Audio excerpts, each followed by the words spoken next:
વડોદરા મહાનગરપાલિકાના road project વિભાગ દ્વારા શહેરના કારેલીબાગ ભૂતળી ઝાપા રોડથી આર્ય કન્યા સ્કૂલ તરફ હાલમાં રોડ બનાવ્યો છે,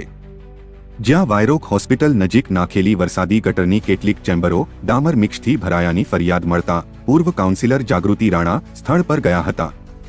તેઓનું કહેવું હતું કે તંત્રની બેદરકારીથી ચેમ્બર ડામરથી ભરાઈ ગયા છે, જો કે લિક્વિડ સીલ કોટની કામગીરી ટાણે કાચના ચેમ્બરમાં પ્લાયવુડનો બેઝ હોવાનું ધ્યાન આવ્યું હતું।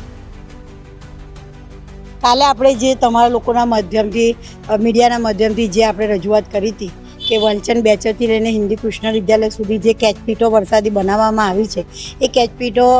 ખાલી 8 જ ખુલ્લી હતી, બીજી બધી રોડ કોન્ટ્રાક્ટર દ્વારા રોડ બનાવીને પૂરી દેવામાં આવી હતી। અને જે ખુલ્લી 8 કેચપીટો હતી એ બિલકુલ તમને નીચે પાણી બી જોવા ના મળે, કારણ કે વરસાદ નથી એટલે પાણી તો ના, પણ બિલકુલ કચરા અને એનાથી ભરેલી હતી, જેના એ કેચપીટની અંદર હું પોતે ઊભી રહી શકતી હતી, તમે કદાચ જોયું હોય તો એવી હાલત હતી। અને આજે એ લોકો કાલની રજૂઆત જોઈ અને તંત્ર સવારનું 7 વાગ્યાનું દોડતું કર્યું। તમે આમ જોતા હોય કે પબ્લિકની જે સમસ્યા હોય છે પ્રાથમિક ડ્રેનેજ, પાણી અને રોડ રસ્તાની, એ સોલ્વ કરવા માટે 11 વાગ્યા સુધી અધિકારીઓ ઓફિસમાં જોવા મળતા નથી। એ અધિકારીઓ સવારના પોરમાં 7 વાગ્યાના આજે આવી અને આ સાફ કરે, એનો મતલબ એ થયો કે આ પબ્લિકની જરૂરિયાત નથી, એમના પોતાની જરૂરિયાત માટે આ ફાઇલો પાસ કરી અને એમના ખિસ્સા ભરવા માટે જે પ્રકારની આ કામગીરી થયેલી, એનું આ જે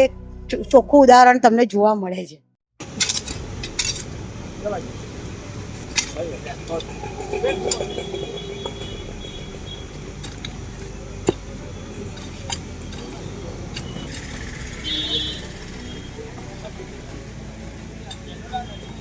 ગટર લેવાનું કામ મારે ગટર લેવાનું કામ ચાલતું હતું,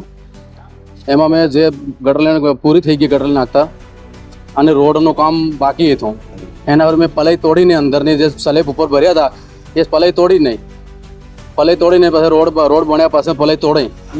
એના હાટું મેં પલાઈને તોડી, તો આજે રોડ બની ગયો। હવે હું પલાઈ તોડવાનું કામ શરૂઆત કર્યું છે ના, એ ગટરો પૂરી નથી, પલાઈ મૂકેલી હતી અને એના અંદર મટીરિયલ જાય ને એના હાટું પલાઈ મૂકેલી હતી।